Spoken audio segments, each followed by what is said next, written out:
Bajaj Finserv Limited conference call, hosted by JM Financial Institutional Securities Limited. As a reminder, all participant lines will be in listen-only mode, and there will be an opportunity for you to ask questions after the presentation concludes. Should you need assistance during the conference call, please signal an operator by pressing star, then 0 on your touchtone phone. Please note that this conference is being recorded. I now have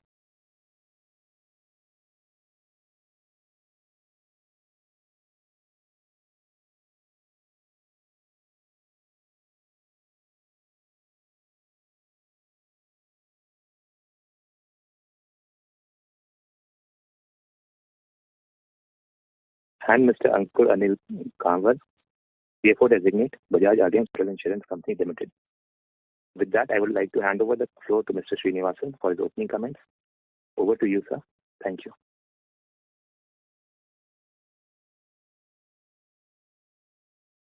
Thank you, Samir, and good morning, everybody. I welcome everyone to the conference call to discuss the results of Bajaj Finserv Limited for the third quarter ended 31st December 2024. That is Q3 of FY25. Let me first welcome Ankur Kanwar, who is taking over as CFO of Bajaj Allianz General Insurance Company from tomorrow. He has been with us for over 6 months as a CFO Designate, and he will officially take over as CFO tomorrow. You must have seen from the release yesterday that I will be handing over the reins of the CFO position to Ramandeep from 1st February. Ramandeep is a familiar face to all of you. He has been part of this call for several years. I will continue to be in a leadership role in BFS as President Insurance and Special Projects. I would like to thank all of you who have participated in the quarterly calls, which I have moderated for the last several years, for the support, encouragement, and valuable queries that has kept us on our toes. And my congratulations to Raman for the CFO position. So I request you to join me in wishing Ankur and Raman all success in their new assignments. As before in this call, we will largely be concentrating on the consolidated results as well as the results of our insurance operations through Bajaj and BALIC, and where material the standalone results of our company, BFS. Bajaj Finance has already had a conference call on 30th. However, if there are any high-level questions on BFL, we will be glad to take that as well.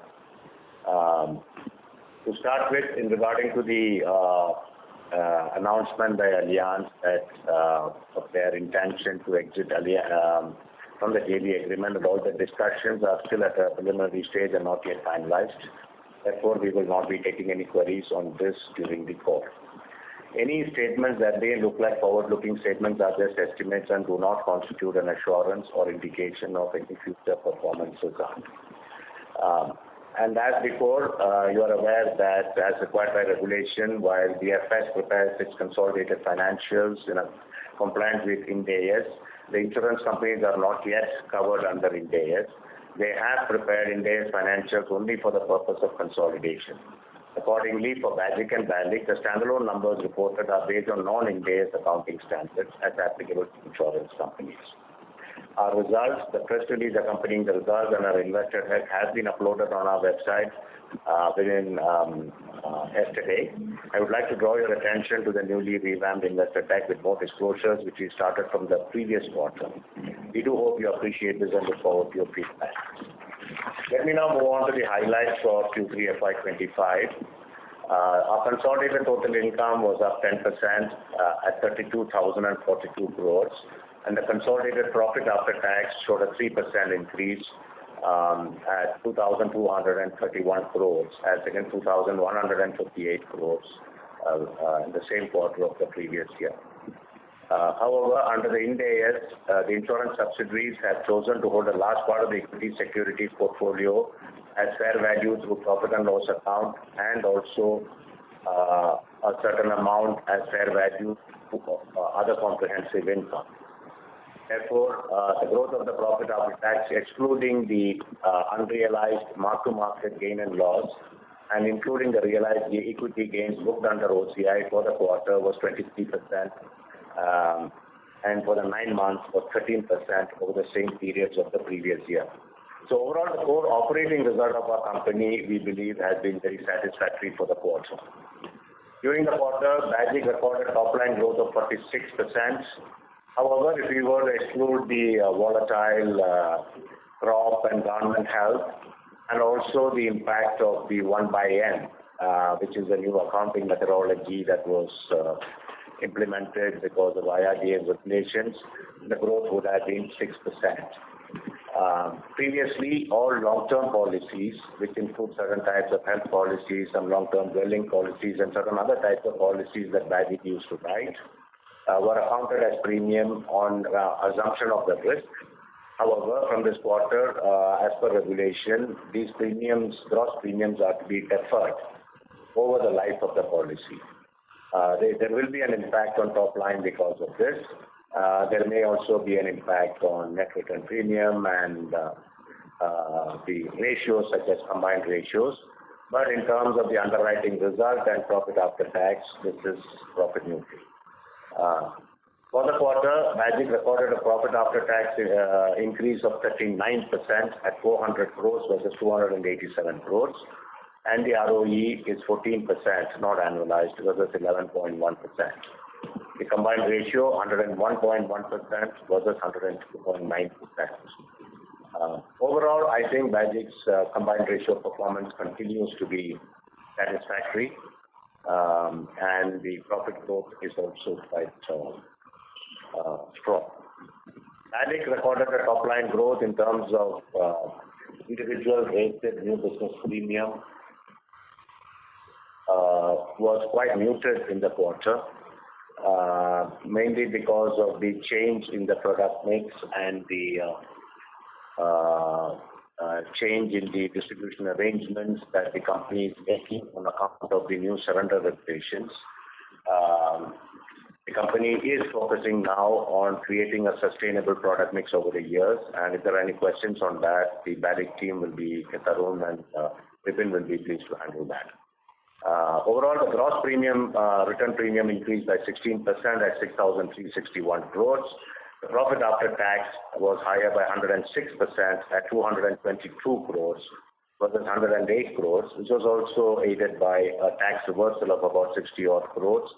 But even excluding that, there has been a healthy increase in profit after tax.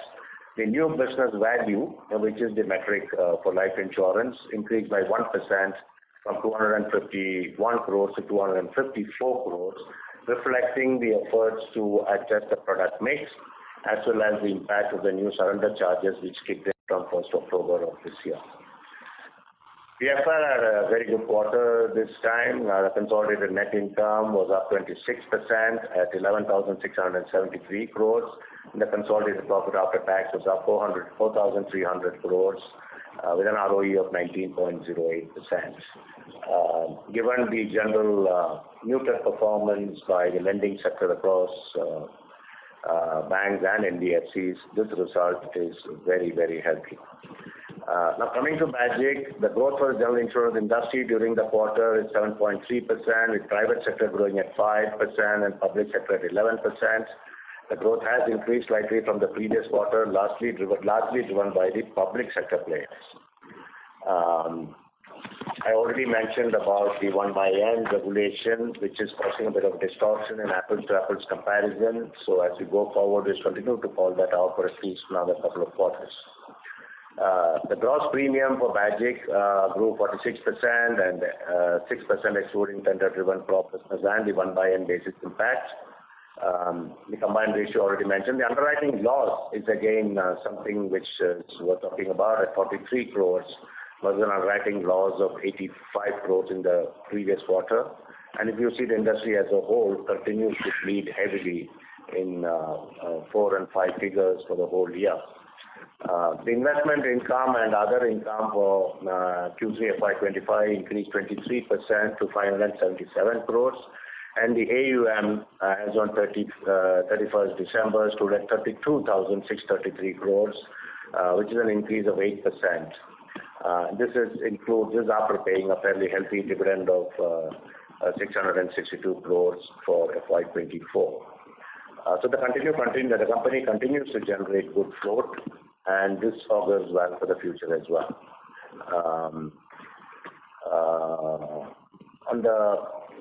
So our objective in Bajaj again will continue to grow top line on the segments that we prefer, continue to focus on maintaining a good quality insurance book with a combined ratio which is better than market, with superior risk selection, balanced business mix, and balancing profitability and growth at all times.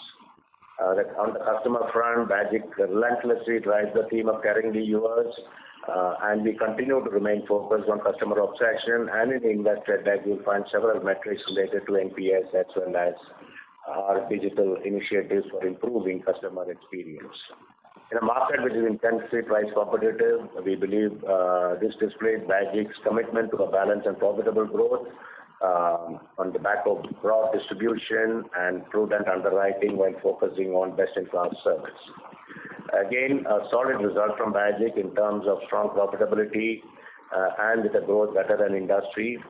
And as usual, we will again reiterate that this is a long-term business, and a single quarter results, because of the volatility in claims, cannot be taken as an indicator of the future. So we continue to remain focused as long-term investors in this business and long-term value creation for shareholders. Moving to Bajaj, the overall growth in IRNB was less than the industry, and the muted growth can be attributed to recalibration of business, what we call Bajaj version 2, which started last year but has actually undergone some changes due to the surrender charges. We focus on profitability. Our retail protection continues to grow strongly, 96% growth. We have also have higher share of ULIPs. Within the ULIPs, a significantly higher share of ULIPs, which have a higher margin with a higher protection and rider attachments. We have made some changes on product regulations in line with what some other major competitors are doing as well. This includes a variety of actions which Tarun and Vipin will explain if at all anybody has a question on those. And we have to see, in terms of group credit life protection business, there is a temporary lull because of the pressures on lending by the banking and NBFC sectors. The renewal performance continues to be strong. Bajaj's renewal premium grew 24%, resulting in GWP growth of 16%. And we are also heartened to see the number of new policies for Bajaj growing by 13% to 5.5 lakhs in the 9 months of FY25. The NBV growth, due to the higher proportion of lower margin unit-linked business, which we are consciously trying to bring down, was muted this quarter, which also had the effect of surrender charges on the new non-par savings and traditional products that we sold in the quarter. The retail protection for 9 months growth was also strong at 54%, and we ended 9 months at 264 crores of retail protection business. And for the quarter, as I mentioned earlier, it was more than 100% at 108 crores. We continue to be focused on data-led decision-making. Significant investments are being made on data and analytics through our direct sales, through upsells and cross-sell initiatives. We now have a presence of in 330 cities for our proprietary sales channels. And on the institutional business side, we continue to expand our network of partners and grow business with the newer partners we have acquired over the last 2-3 years. Bajaj ended the quarter with an AUM of 1,22,000 crores. Overall, while there have been pressures on top line, it is also the start of a multi-year journey of improved profitability for Bajaj. Again, both the insurance companies are among the most solvent in the industry, with solvency in excess of 300% for both. In terms of BFL and BHFL, since they both are listed and have had their calls, I would just briefly touch upon the results, a good quarter on volume, AUM, OPEX. Loan losses seem to have stabilized, and I think you will get better flavor from the investor call that Rajiv had. And the company is committed to bringing down the loan losses in the next year. The ROA was steady at around 4.5%. The company booked the highest ever new loans of 12 million, adding 5.3 million new customers in the quarter. And during the quarter in November, we also announced BFL 3.0, a FinAI company, the details of which are available on our website. Strong growth on customer franchise and AUM growth. In terms of Bajaj Housing Finance, the 100% mortgage subsidiary of BFL, it continues to do well in a market where, housing finance companies are always under pressure for margins. They have recorded a 25% increase in profit growth, a 26% increase in AUM, both solid results. And the capital adequacy ratio is very strong, post the IPO at 27.86%. And GNPA and NNPA continue to be very low at 0.29% and 0.13% respectively. Overall, for the lending businesses, BFL and BHFL are very strong quarter. Update on our platform companies. Bajaj Finserv Health. The numbers for the previous year are not comparable because of the acquisition of Vidal Healthcare, and which is included in the results for the current year. In Q3FY25, Bajaj Finserv Health carried out approximately 2.3 million health transactions. The provider network continues to expand. It now includes 86,000 doctors, 4,000 lab touch points, and 15,000 hospitals. However, going forward, the focus will be a lot more on the payer network, which includes insurance companies, governments, and employers. Bajaj Markets attracted 8.2 million customers on its digital platform, out of which approximately 0.98 lakh consumers became customers. The disbursement for the quarter stood at a little under 2,000 crores, and it shows 58,000 cards in the period. The major achievement for BFS Direct in this quarter, the marketplace business, is that the loss for the quarter is just 3 crores, and we are seeing very clear visibility on cash break-even for the marketplace business of Bajaj Finserv Markets. Bajaj Finserv Asset Management, notwithstanding the volatility in the markets, ended with an AUM of 17,433 crores, which is about 8% higher than September 2024. And during the quarter, they launched 2 funds, recording an AUM of 818 crores. The non-group share of AUM is 86% to 93% in Q3FY25. It increased from 86% to 93%. And they are not, the dependence on the group for liquid funds is reduced substantially. Before we open for questions, considering the paucity of time, I would request the audience to keep so that we can cover more queries during the call. With this, I invite the question from the audience, and over to you, Samir. Thank you so much. We will now begin the question and answer session. Anyone who wishes to ask a question may press star and 1 on touchtone telephone. If you wish to remove yourself from the question queue, you may press star and 2. Participants are requested to use handsets while asking a question. Ladies and gentlemen, we will wait for a moment while the question queue assembles.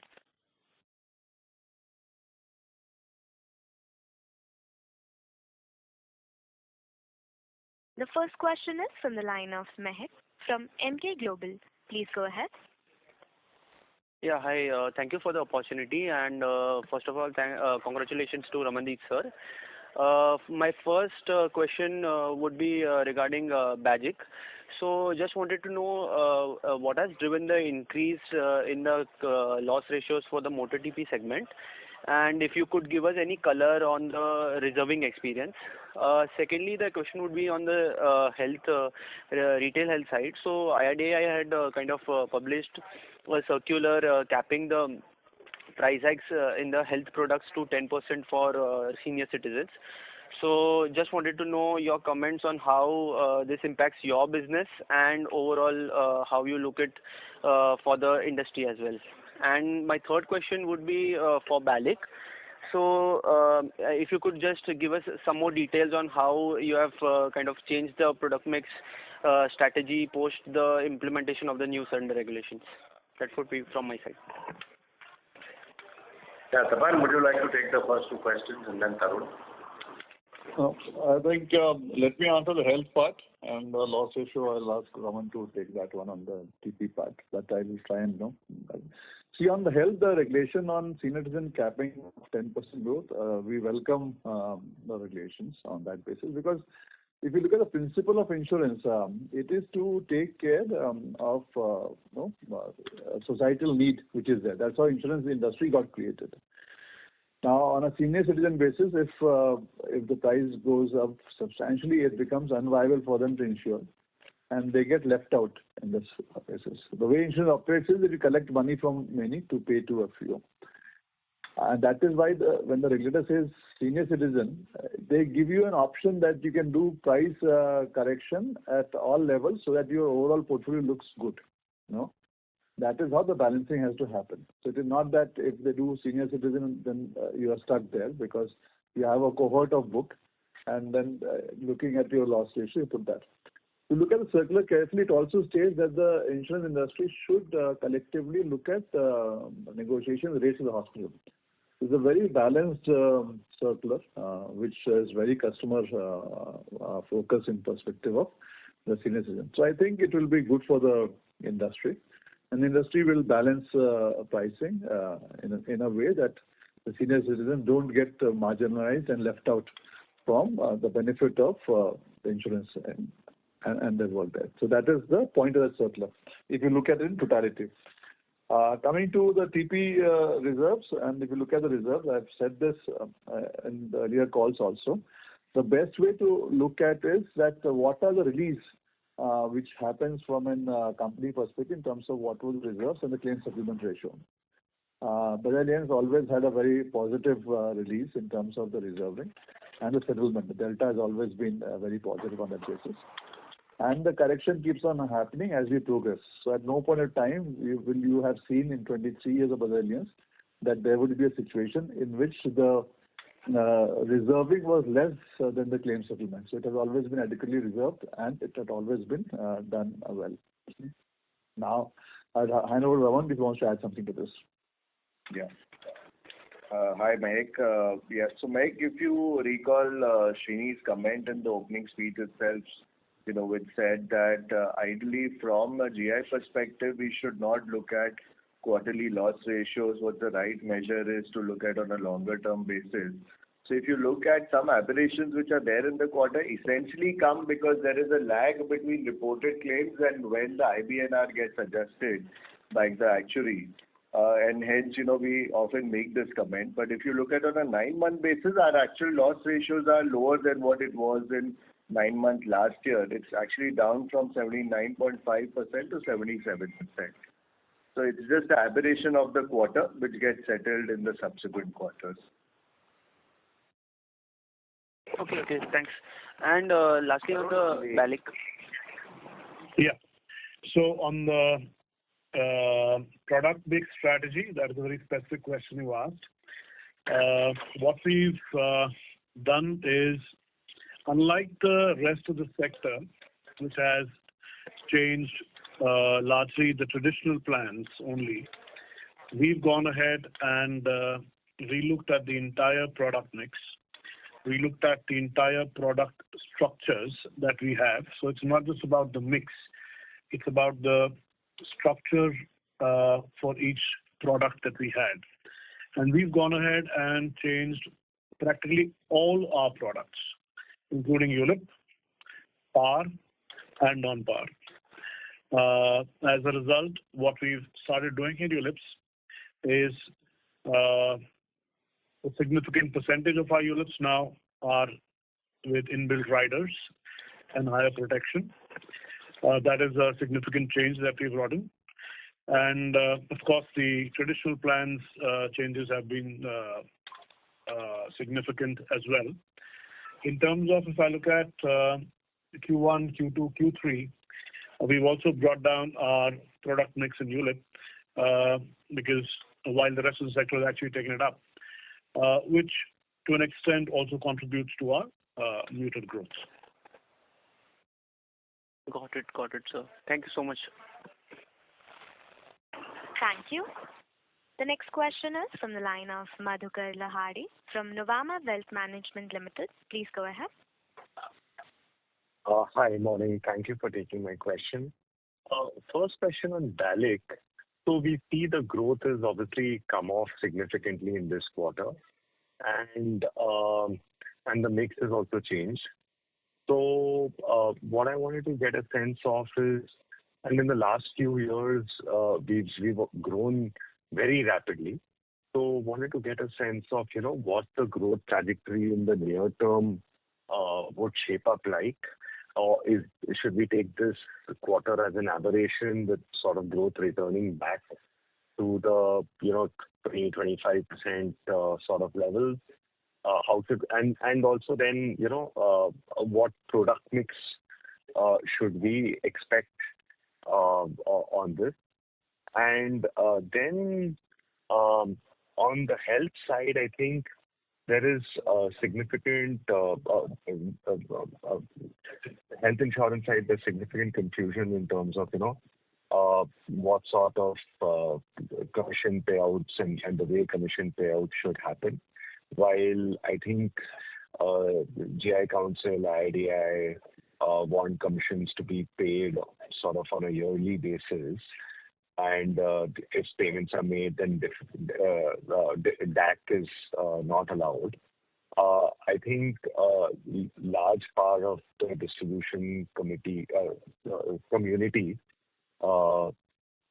is sort of not in favor of this. And so how do you see this progressing? What approach have we taken? And some sort of color around that will be useful. Those would be my two questions. Thanks. So maybe I'll take the first one on BALIC, and Tapan can step into the health question.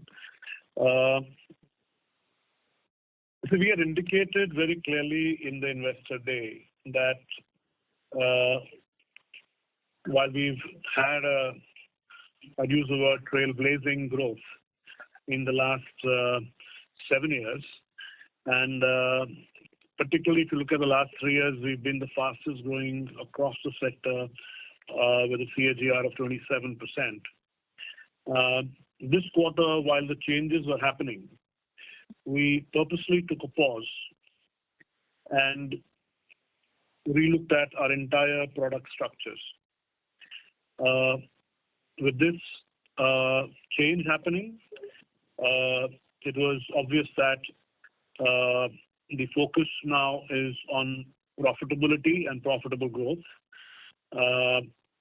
And given the heft that the company now already has in terms of the size, it would be meaningful numbers. This is something I've kind of indicated in an earlier call as well. In terms of how I see this going ahead, we did have a tough month in November, I think purposely so, after September. And the sector also had a tough month in November, but I think we had a tougher one. Largely because of our agency business, which is 150,000 agents getting retrained, getting reoriented to these kind of products. And of course, the fact that there was a surrender value impact on commissions, the sector did, on the agency side particularly, had a impact all through. Good news is that December we are back to a slight mild growth. January also we are in broadly in sync with a cohort of companies that we compare ourselves with. Agency, though, is still going to take some more time to settle in the new product mix and may take a few quarters before it starts back to its earlier growth trajectory. Bank assurance and the PSF are largely getting back, but mostly in sync with the rest of the sector. I hope that answers your question. I'm not going to give any clear numbers because, as Srini made it clear, we do not make any forward-looking statements. And just on the VNB, so margins have improved sharply in this quarter. I'm guessing obviously because protection growth has been very strong. Now, hello? Yes. Carry on, please. Yeah. And any sense of, how what sort of a VNB growth target over the next 3 years that could also be helpful, or how much improvement could we see in VNB margins? Yeah. See, fundamentally, we've started looking at VNB and not necessarily VNB margins, because VNB margins have some noise from the group credit life business particularly. Right. So when we are looking at VNB, you will see two things happening. One, of course, margin itself will start growing faster than what we see in terms of growth. Rather, VNB would start growing faster than what you see in top line growth, because that is the way we had planned our product structures, and not just the mix, mind you, the structures, which is a significant overhaul. And each of the products now, whether it's in the ULIP bucket, in all buckets, are profitable, and each will contribute to margins, which was not the case earlier, which is usually the traditional plans giving more margins, and ULIPs used to be a drag on margins. So that fundamentally that is a big change we brought in, which basically with growth coming in back will result in the trajectory of VNB being higher than the trajectory of growth. On the margins, although like I said, it has some noise and I don't really track that as much, but I know a lot of you track. The BALIC is, of course, currently as per planned at a lower margin for the current years. There's been a slight increase in margin versus last year, but you will see us going up higher because of the lower base. So I would rather that we not get any leeway because of the margin growth, but more because of the fact that we are focusing on the VNB growth. That's what we are more interested in. Got it. Very clear. Thank you. Sorry to interrupt, Mr. Madhukar. I would request you to repeat. No, my second question is left here. Yes, the question regarding BAGIC, can you please repeat it? It was not clear. Sure. So I wanted to get a sense of how distributor commission payouts are working in this new sort of scenario 1/N. I believe a lot of the large distributors still want upfront payment, whereas IRDAI and GI Council are not in favor of this, and also it would adversely affect our EOM ratios. So in this context, how do you see the sort of industry moving? And finally, also given that EOM ratios are very high for a large part of the competition, what sort of action, and competition has also received notices from IRDAI on this. So are we seeing any letdown in competitive intensity? Do we sort of foresee that? Any sort of early signs on the health side in particular? Thank you for the question. So I think in your question lies the answer. The regulations have been very simplified. be it product regulations, be it commission regulations. Now, the commission regulations stipulates EM, expense of management.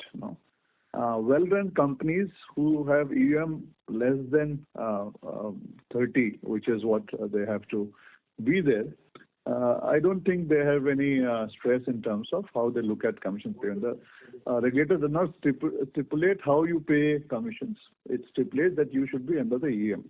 Nor does the council stipulate how do you pay commission. So, and your company, I think Bajaj Generations company, will look at the EM is well below 30. It's one of the well-run companies with an EM well below 30. So I think the question is more relevant to companies who have EM over 30.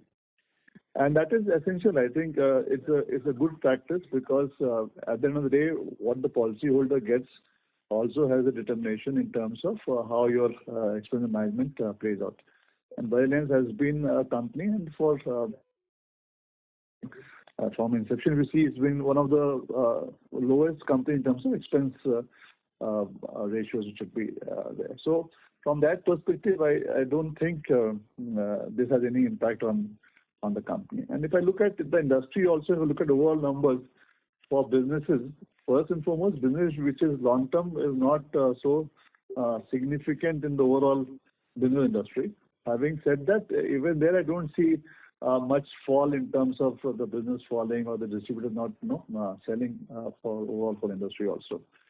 So I would think for Bajaj it's positive, and for the industry also I don't see any negative happening overall. But sir, given that, I'll just add something to what Tarun said on the life side. I think in the past you have seen as a company we are very, very focused on being profitable while seeking to grow.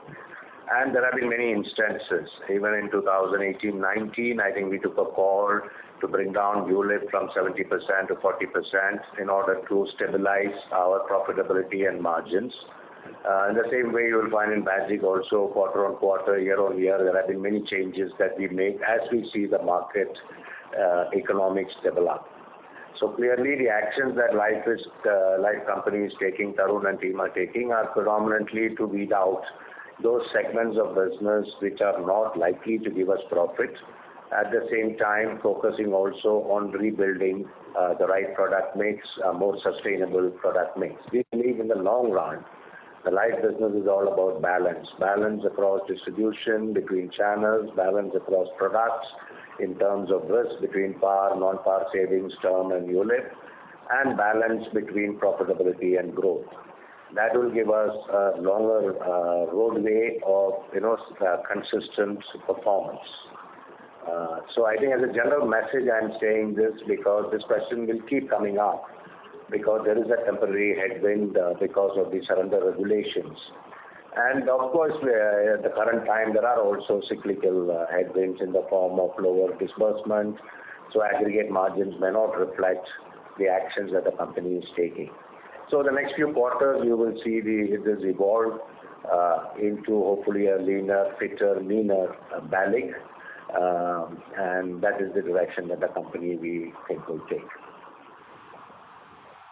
Sure, sir. So just, on the health insurance question, sir,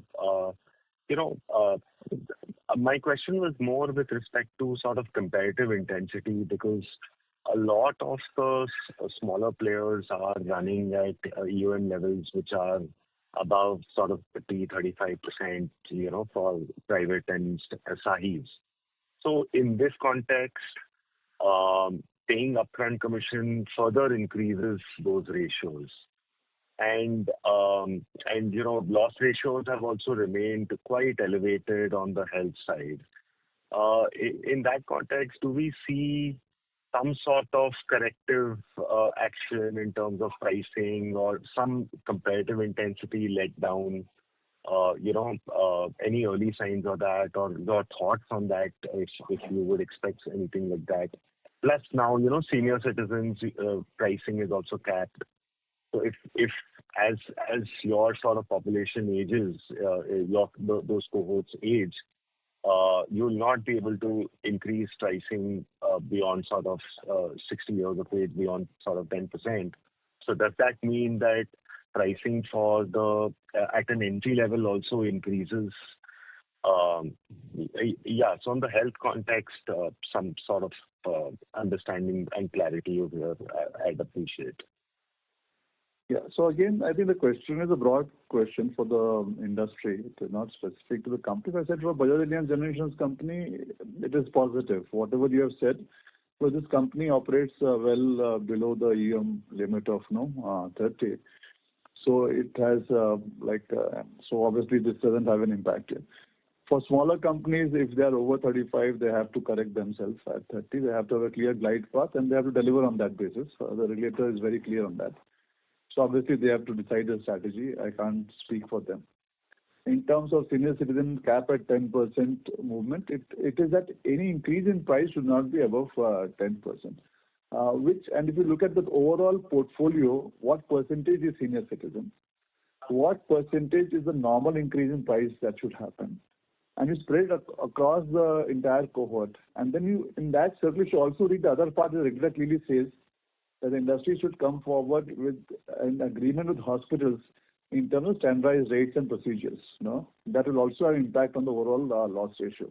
When you put all these things together, I don't think there's any apprehension in terms of business. I think it is good for the industry. And industry will come together to deliver on those parameters and bring it together. So I don't think it's something which is so off the mark, which is going to have an impact on industry in terms of getting negative or not going in the right direction. All of what you see and hear is moving in the right direction. And 30% EM is a good limit to have. I think in industries and companies above that will have to correct themselves and bring to that. And the companies are operated in that for like ever. I don't remember if I look at Bajaj Generations company, even when we were at the early stage, that we would have had an EM which would have crossed these kind of limits. So it's how you run a company, how disciplined you are, which really matters. So I don't. But if you look at it from a skeptic perspective, it looks a bit odd. But look at the overall picture, it's a very good thing for the industry. I don't think there's any negative in this. Thank you. Thank you. Thank you. The next question is from the line of Nischint from Kotak Institutional Equities. Please go ahead. Hi. Thanks for taking my question. And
And that is what the industry has been asking for. That there is a three-pronged approach on health. One is the premium, other is the tax, which is GST, and third is the outgo in terms of hospital charges which is happening. Now, hospitals are not regulated, and GST industry has been asking for no reduction in GST. So the entire onus comes on industry then to take care of the whole portfolio and do the societal need of serving the society and putting it together. No, because others too, the industry is demanding. Hopefully, they should at some point of time be considered. Now, if it is on the industry, then the industry has no option but then to, on its own methodology, it generates, I think, to the hospital income of close to 1 lakh crore is what the industry is paying. Then it is necessary the industry comes together and at least does some correction on that basis to be able to deliver to society the requirement of a good health cover for the citizens of India. So from that perspective, there is no other option but for the industry to come together and do this. No? Got it. Thank you very much and all the best. Thank you. The next question is from the line of Shubhranshu Mishra from Phillip Capital. Please go ahead. Hi, just two questions. The first one is, we have a business line in health. How's the health card that we have? How's that progressing? If one can speak on the MAU and DAU for the health app. Second is, any management transition we are expecting in the fourth quarter? Any move from Bajaj Finance senior management personnel to Bajaj Finserv? Thanks. I'll take the second question first. Immediately we are not looking at it. I think Rajiv has put in a very clear message. But as a general rule, we do have across the group a very strong platform for nurturing and developing talent. And we do have about 200 people across the group of the top 3-4 levels whom we constantly monitor. We have talent cards for each of them. We map all our positions, the current ones and the ones coming out of LRS. And in the process, people are identified and prepared to take on new roles. And if you see the transitions that have happened in the last few years on the finance side, for example, I'm just giving an example. Vipin Bansal, who was with BFL, moved as CFO of Life. Raman, who was in Life, moved to General, and now he's moving into Bajaj Finserv. I think this, over time, you will see more of these. This is the way we build businesses, and we believe that as we go forward with the confluence of data, technology, and regulation, we would find that people need to be the lines between different areas of financial services are graying, and therefore we would want people with multiple business experiences to be able to take on the challenges of the future. So over the next 5-7 years, you will see this play out a bit more. So we become a more agile organization with a very strong core team of people across all our businesses, whether it is the investing business, whether it's the lending business, whether it's the protection business, or whether it's our platform businesses. I'll hand over to Devang for the question on Bajaj Finserv Health app. I think there are two, your question was twofold. Number one, we have around 180,000 transacting users coming every month on app and around 450,000 transacting users coming on our web assets. Now, why web assets is significantly higher? Because where we have staged our business, we are our primary go-to market is to be app in app within insurer's app for seamless product experience, because we power not IPD benefit for all insurance, but we power a lot of OPD benefit for insurers, and hence numbers are significantly larger on web, which gets manifested as app in app, which is counted as web traffic on PWA framework. So those are slightly technical details. So to answer your point, that number is 171,000 per month in app and 450,000 per month on web. What we are more focused on is how many health transactions we are transacting, because equally important is to deliver health experience digitally, where I have given you the numbers. Around 550 odd thousand per month is the number, 600,000 is the number per month. Last quarter we have done around 22 lakh transactions. So I think that's where our main focus for future growth is, and we would want to move as many as possible on our digital assets, and we would be outlier in the industry to be able to do transactions digitally. When I am saying digitally, the consumer contacts us before contacting the provider or hospital or laboratory touch point is what our digital transaction numbers are all about. I hope I have answered your question. Understood. Thanks. If I can just squeeze in one last question. So the answer to the first question is a yes, that Rajiv would make a move to Bajaj Finserv in the near term. So as of now, we have not taken a decision, and Rajiv will continue with the FL. He has given a 15-month roadmap. Out of which 12 months are over. We will see that as time goes by. Sure. Thanks. Thank you. The next question is from the line of Nidesh Jain from